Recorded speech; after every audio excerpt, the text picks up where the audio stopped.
Olá, sejam muito bem-vindos a mais um vídeo aqui pelo canal e hoje nós estamos com um convidado especial, Yuri Zorzan, nosso contador, meu sócio do Beleza Contábil, e hoje nós falaremos então sobre contabilidade voltada para o mercado da beleza, especialmente salão, mas mercado de maneira geral, estética, barbearias, tudo que envolve essa parte contábil. Sabe que contabilidade é uma coisa que a gente quer distância, né? Ninguém gosta. Então, ninguém gosta muito, a não ser o contador que rentabiliza com isso, ele gosta. Nem ele gosta.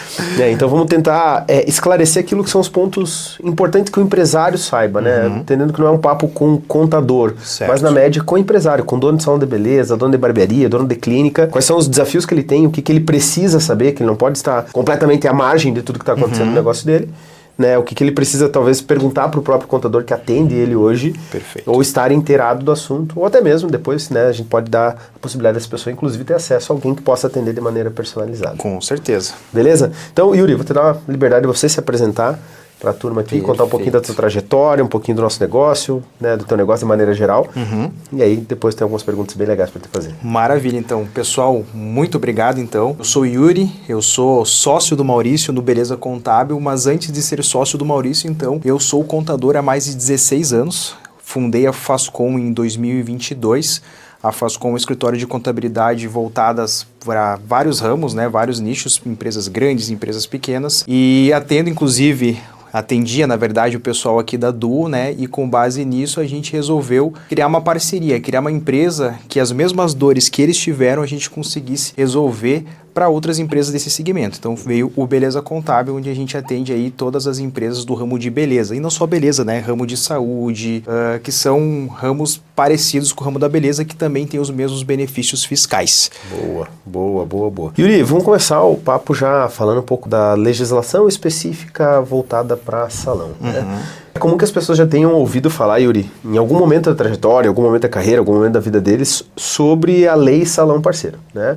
Se a gente, 10 entrevistas que a gente faz, 8, 9 pessoas, ou talvez as 10 pessoas até conheçam ou já tenham ouvido falar sobre a lei salão parceiro, mas não sabem quais são os benefícios fiscais dessa lei, quais são os salões que podem se enquadrar nessa lei, né? Que porte o salão tem que ter, a partir de quanto de faturamento ele se enquadra, qual é a situação, a condição que ele precisa exercer para ele se enquadrar nos benefícios fiscais dessa lei e o que envolve essa lei salão parceiro, né? Perfeito, vamos lá então. Quando a gente não domina um assunto, geralmente a gente vai empurrando ele com a barriga, né? E geralmente a contabilidade é esse assunto que a gente não domina, a gente entende muito do nosso negócio, a gente acaba, vai empurrando quando dá algum problema que a gente efetivamente vai atrás para tentar resolver. Então a lei do salão parceiro, ela foi uma lei que ela foi criada pelo governo, ela foi instituída pelo governo para trazer uma competitividade nesse mercado. Porque acontecia o quê? As empresas, elas faturavam muito, mas elas também tinham muita despesa, elas pagavam muito para os seus colaboradores, ou melhor, seus prestadores de serviço. Então, efetivamente, por caixa da empresa sobrava um lucro muito baixo. E a maioria das empresas nesse segmento são do Simples Nacional, elas acabavam pagando um imposto muito alto. E aí, muitas empresas acabavam indo pelo caminho da sonegação, que nunca é o melhor caminho. E aí, o governo, para tentar acabar com a sonegação e também tentar ajudar o empresário, eles criaram a lei do salão parceiro. Veja bem, a lei do salão parceiro, a gente acredita, a maioria das pessoas acredita que ela só vale para salões, né? Um salão de beleza, um cabeleireiro, um barbeiro. Mas não, a lei do salão parceiro, ela se estende para alguns outros nichos dentro da saúde, da estética, da beleza. Vou dar um exemplo que nos procurou no Beleza Contábil, né? A empresa estava contratando um tatuador, né? Era um salão, uma barbearia que estava contratando um tatuador e ele queria saber se esse tatuador tinha direito a ser abatido do valor através do salão parceiro. Sim, um tatuador tem direito de utilizar o salão parceiro, seja um estúdio só de tatuagem ou seja dentro de um salão de beleza, de uma barbearia. Como é que funciona a lei do salão parceiro? Todos os valores que vocês pagarem a título de comissão, ele vai ser abatido da receita tributada do Simples Nacional. Mas veja bem, a gente tem que seguir algumas regrinhas. A primeira delas, ter contrato de trabalho. Esse contrato ele tem que ser homologado do Ministério do Trabalho ou através do sindicato, né? Por isso que a gente sempre fala, faça uma parceria com o sindicato patronal. Acho que aqui é bem importante esse ponto, tá? Eu tenho alunos espalhados no Brasil inteiro. E tem algumas cidades que o sindicato, que não existe sindicato dos cabeleireiros. Algumas cidades que o sindicato dos cabeleireiros é mais engessado, ou que ninguém conhece quem é responsável pelo sindicato dos cabeleireiros, e que fica nesse impasse de não conseguir muitas vezes homologar o contrato. Né? Existe algum outro caminho que não seja só o sindicato dos cabeleireiros para homologação desse contrato? geralmente o Ministério do Trabalho. O Ministério do Trabalho valida o contrato. Valida o contrato. E se às vezes não tem nem Ministério do Trabalho nem sindicato na região, pode ser da região mais próxima. Então, vou dar um exemplo assim, a gente tem o sindicato aqui em Passo Fundo, que é a nossa cidade, que é o Sindicabes, né? Que é o sindicato patronal. Ele não abrange só a nossa cidade de Passo Fundo, ele pega cidades ao redor. Então, todas as empresas se filiam a ele, né? E ele acaba homologando dessa região inteira. Então, cidades pequenas, que geralmente acontece isso, podem fazer isso. Ah, mas não tem nem na cidade próxima. Vai no Ministério do Trabalho. Ministério do Trabalho, quase toda cidade vai ter. Sim. Então, questão do contrato homologado, é sempre interessante ter, não é obrigatório ter, né? Aí entra algumas coisas mais técnicas relacionadas à parte de nota fiscal. Por exemplo, o salão ele tem que emitir a nota fiscal com a cota parte, então ele vai fazer a nota fiscal, não que seja uma obrigatoriedade que não vá fazer você conseguir utilizar o benefício, mas uma prefeitura, uma Receita Federal, ela pode vir a contestar. Então assim, quero ficar 100% sem ter chance de uma contestação, faz a nota fiscal. Para cada cliente que fez o serviço do salão, do profissional. No sistema já cadastra o profissional com o MEI dele. Isto. Quando emite a nota pelo próprio sistema do salão, a nota sai cota parte salão, cota parte profissional. Exatamente. Lembrando que isso é para fins de seguridade, né? Não é essa nota fiscal que vai fazer economia efetiva. Por quê? Porque dentro do terceiro passo. O terceiro passo é o profissional que realizou o procedimento, né? Fazer uma nota fiscal contra o salão. Então, por exemplo, eu sou o dono do salão, você é o meu profissional parceiro, eu já emiti a minha nota fiscal para o meu consumidor final informando a cota à parte, agora você vem e faz uma nota fiscal por todo o valor que eu te paguei a título de comissão no mês. Essa é a tua nota fiscal que vai deduzir na minha base de Simples Nacional. Por exemplo, eu como cabeleireiro, no momento que for receber a minha comissão, eu vou prestar uma nota para o salão do valor que eu estou recebendo a comissão. Exatamente. Com prestação de serviços para o salão. Exatamente. Porque aí a gente tem uma situação que, às vezes, um salão vende um pacote, recebe esse valor à vista, mas ele vai ser entregado esse serviço em 10 vezes, por exemplo, em 10 sessões. Tu não vai pagar à vista o teu prestador porque ele não prestou o serviço. Então, no momento que você emite a nota fiscal, nesse caso específico, tu não informa a cota à parte, né? Mas a nota fiscal daquele prestador, conforme ele for executando o serviço e recebendo a comissão, você vai deduzir. Então, você consegue deduzir de forma parcelada. Essa é uma das possibilidades. Depois a gente pode abranger aqui outras possibilidades em termos de recebimentos parcelados ou recebimentos à vista e prestação de serviço parcelada. Interessante. E aí, por exemplo, uma empresa que tem lá uma cabeleireira, dona do salão, ela é cabeleireira, aí tem uma recepcionista e tem uma auxiliar e uma manicure. Mas ele tem um faturamento baixo. Qual que é o regime fiscal que essa cabeleireira deve estar para ela estar legalizada dentro do negócio dela? Que é a prestadora de serviço, né? Não, a dona. A dona. O ideal é que seja sempre Simples Nacional, por causa do faturamento baixo, mas vai ter casos também que ela vai ser lucro presumido, né? Ou até mesmo lucro real. Mas para obter o benefício da lei do salão parceiro tem que ser no mínimo Simples Nacional. No mínimo Simples Nacional. O MEI não pode contratar outro MEI. Não, porque daí é como se fosse uma comunidade, uma cooperativa, não enquadra como um salão parceiro. O MEI pode prestar serviço, assim como uma outra empresa do Simples Nacional, né? Quando estourou o limite do MEI, pode prestar serviço e deduzir o salão parceiro, mas para tu ser o beneficiado... A sede do salão tem que ser Simples Nacional. No mínimo, exatamente. Aí, dependendo do tipo de faturamento, como nós, o Beleza Contábil, temos empresas com um porte um pouco maior, já não são Simples Nacional, já são lucro presumido. Também se beneficia da lei do salão parceiro. E eu posso, sendo um Simples Nacional, eu posso ter um cabeleireiro trabalhando comigo com outra empresa do Simples Nacional? Pode. O benefício se estende não só a empresas do MEI que prestam serviço, mas também empresas do Simples Nacional. Veja bem, uma empresa hoje do MEI, ela vai ter um limite anual de R$81 mil.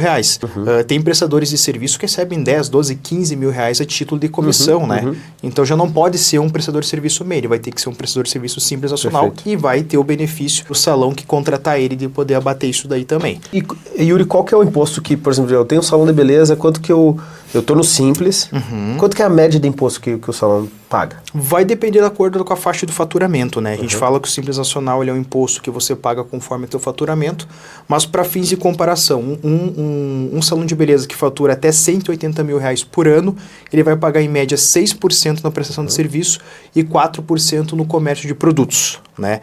E aí, um salão que tem um faturamento aí de mais ou menos R$30 mil mês, vai estar pagando na faixa aí, se não utilizar o benefício do salão parceiro, na faixa de 12%, 13% de imposto. Caramba! Muda tanto assim, sai do 180 mil anual, mudou para 300 mil anual já quase dobra o imposto. Muda bastante. Quanto mais você fatura, mais alta a tua alíquota vai ficando. Qual que é a alíquota mais alta do Simples? Na última faixa do Simples Nacional, a gente fala que tem o sublimite do Simples Nacional, que é 3 milhões e 600 mil, e o limite que é 4 milhões e 800 mil. O que muda isso, pessoal? Quando você atinge 3 milhões e 600 mil reais, você continua no Simples Nacional, mas o ISS, que é o Imposto sobre Serviço, e o ICMS, que é o Imposto sobre Venda de Mercadorias, eles são recolhidos por fora daquela guia DAS que vocês pagam no dia 20. Então, tu paga o Simples Nacional, através do DAS, e paga mais o ISS e o ICMS por fora.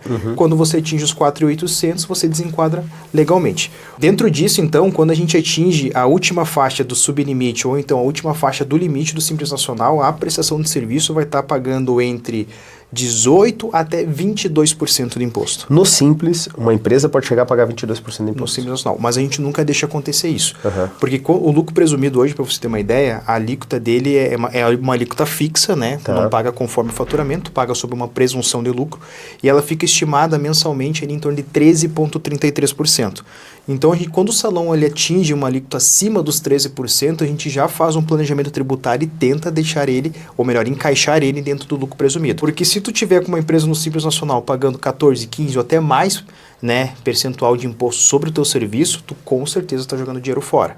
E a gente tem que migrar você para o lucro presumido. E tem muitas empresas dos mais variados nichos de mercado que o lucro na última linha é muito inferior a 10%. Muito inferior. Porque, por exemplo, digamos um salão de beleza lá que tem a dona e 4, 5 cabeleireiras, 3, 4 manicures, 2 recepcionistas, está faturando 100 mil reais. Ela paga 40% de comissão para as cabeleireiras, 60% de comissão para as manicures, gasta 15% do orçamento em compra de produto, paga taxa de cartão para o banco, faz antecipação de cartão de crédito. A última linha dela lá é 10%. Se essa mesma empresa estiver pagando 18% de imposto, o governo é o sócio majoritário. Com certeza.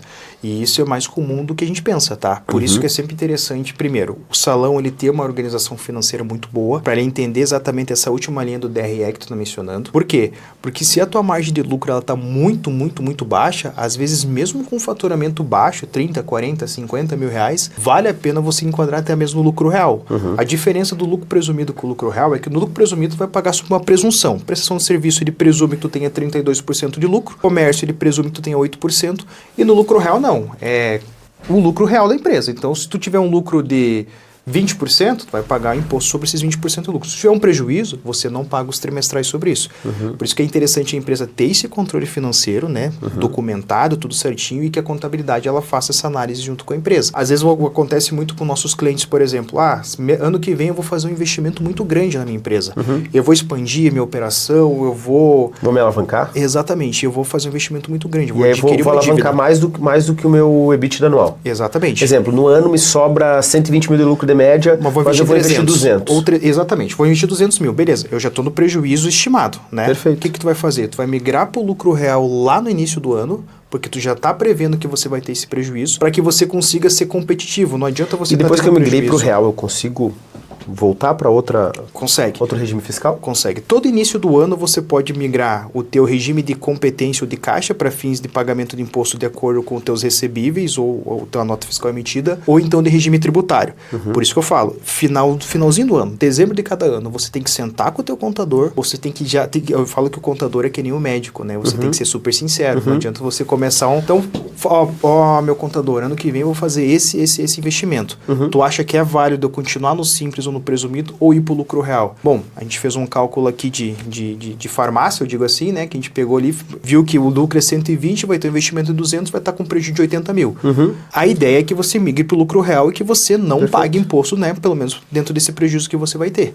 Então, sempre tem que estar muito atento a isso para você não deixar dinheiro para o teu sócio majoritário, que é o governo hoje. Perfeito, perfeito. E quais são os riscos de quem, Yuri, vamos lá, tá sonegando imposto? Porque, por exemplo, eu vejo tanto contador de aluno falando assim, não, deixa que eu lanço aqui só um pouquinho e vai levando a vida assim, empurrando com a barriga. Assim, a gente sempre fala, eu gosto de falar muito para os nossos clientes, para os nossos parceiros, e isso não é o que eu falo, tá? É realmente estudo e é o que acontece. O nosso sistema tributário, ou melhor, a fiscalização do nosso sistema tributário é a mais complexa e é a mais efetiva que existe. A gente só não tem mais empresas caindo em malha fiscal porque não tem uma quantidade grande de fiscais, porque a gente precisa ter um fiscal para ir lá autuar.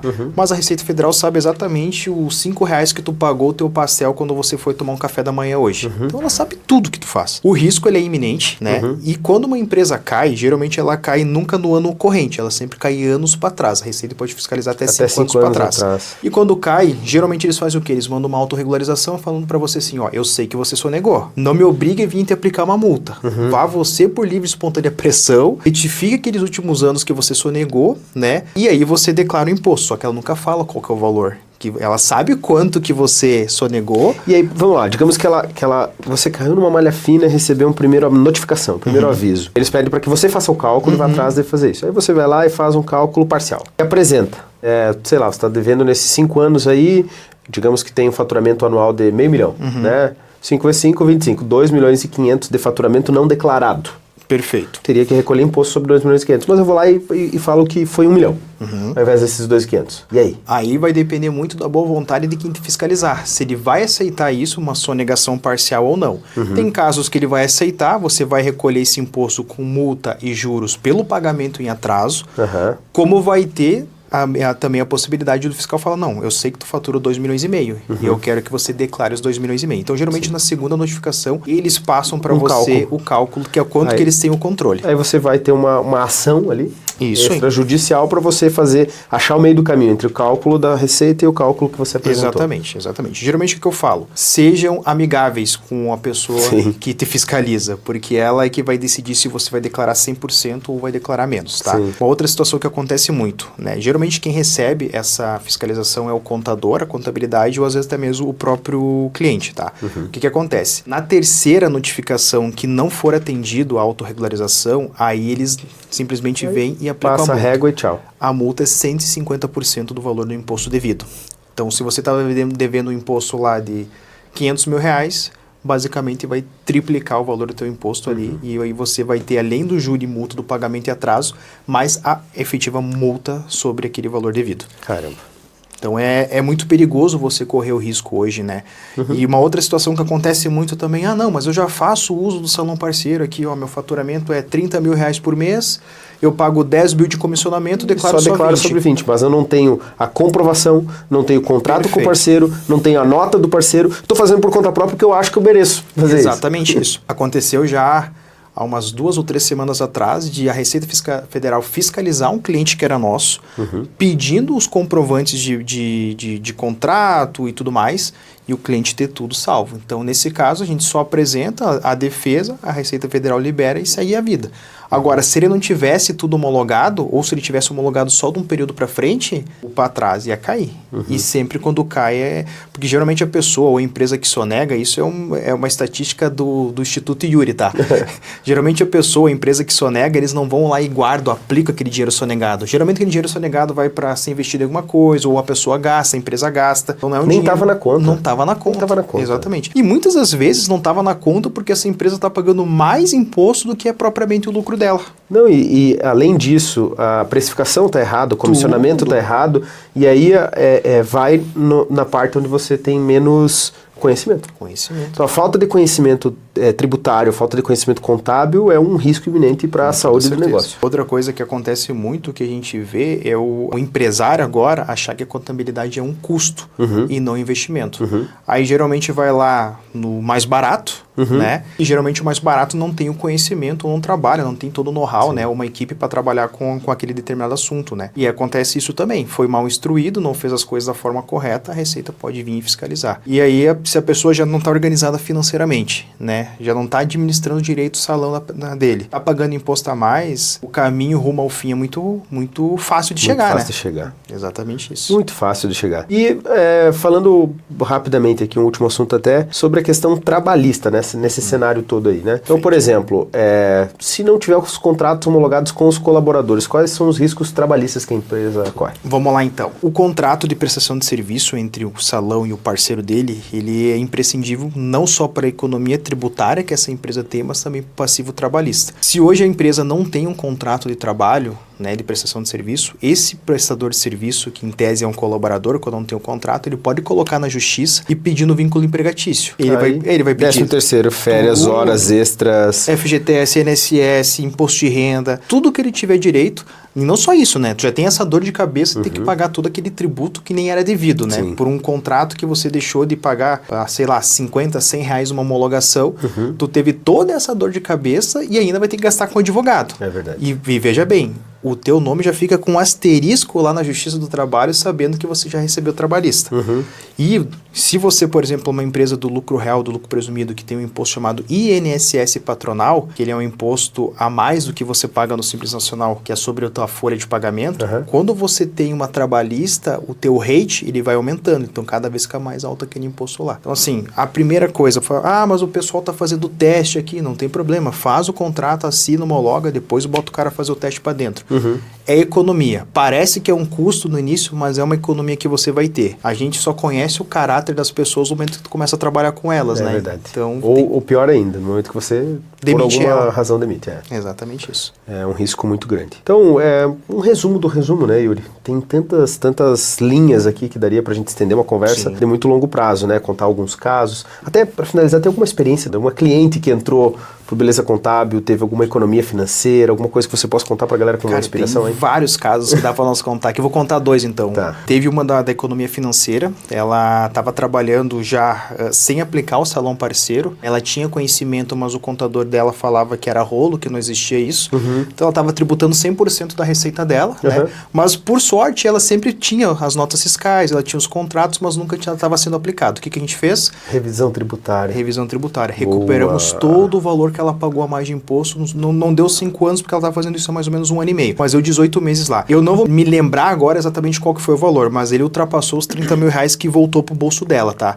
A gente acabou não pegando a restituição através de PIX, porque ela demora um pouco mais, a gente pegou através de crédito tributário, que ela foi abatendo nas próximas guias. Boa. E teve uma outra situação que aconteceu, até eu estava falando com a nossa equipe lá ontem no escritório, e foi ela nos procurou para resolver esse problema e acabou virando nossa cliente. Ela recebeu uma notificação da Receita, justamente por causa disso. Ela sonegava, não tinha homologação com parceiro, não tinha nem contrato com parceiro, e a Receita Federal veio e aplicou para ela uma autorregularização. Ela vai ter que retificar. Nesse caso, infelizmente, a gente fica de mão atada, né? Sim. Não tem o que fazer, porque a pessoa já estava toda errada, né? Não tem como nós voltar para trás nesse regularizar caso. daqui para frente. Regularizar daqui para frente. E minimizar o impacto daquilo que aconteceu. Mas sabe que, Maurício, que todos os dias aparecem casos desses para nós, tá? E não é só, agora, tirando um pouco o Beleza Contábil, que é a nossa empresa, que é focar na área de beleza, em todos os nichos, né? A gente vê que as pessoas, elas são muito mal instruídas e principalmente que elas não gostam. É um assunto muito ruim para elas falar de contabilidade, falar de imposto. Mas é um assunto que elas têm que trazer como uma das prioridades.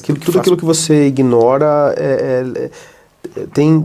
lidera você, né? Lidera você. Comando sobre você. Exatamente. Então, aquilo que você não abre a tua cabeça para que você vá lá, estude, conheça, de alguma forma está influenciando e determinando algumas coisas na tua vida sem você permitindo, mesmo que não queira. Exatamente, né? isso. Então, é uma permissão que você dá com ausência de conhecimento. E pensa, permissão com ausência de conhecimento é muito mais ruim. cedo ou mais tarde, tu vai ter que estar dominando esse assunto aí. Porque é dinheiro no teu bolso, né? Ou ser dominado por ele. Muito bom, cara. Então, a diferença que você entrega na Fascom, que a gente entrega no Beleza Contábil, é não uma prestação de serviço de contabilidade, mas uma assessoria contábil. Algo que a pessoa traga para ela consciência sobre o que ela está pagando e pagar o mínimo necessário dentro daquilo que é a regra. Isso aí. A gente gosta de falar que é um atendimento humanizado, né? Por trás de cada CNPJ tem um CPF. Então, na nossa reunião de onboarding que a gente fala, a gente quer entender também a história daquele CPF por trás daquele CNPJ, para que a gente consiga conduzir uma melhor estratégia possível, né? Porque a gente trabalha com um nicho específico que são de beleza, mas o teu salão é diferente do meu salão. Verdade. Então, eu tenho que montar uma estratégia para ti diferente da minha, por mais que ela seja pautada pelo salão parceiro, pelos contratos homologados,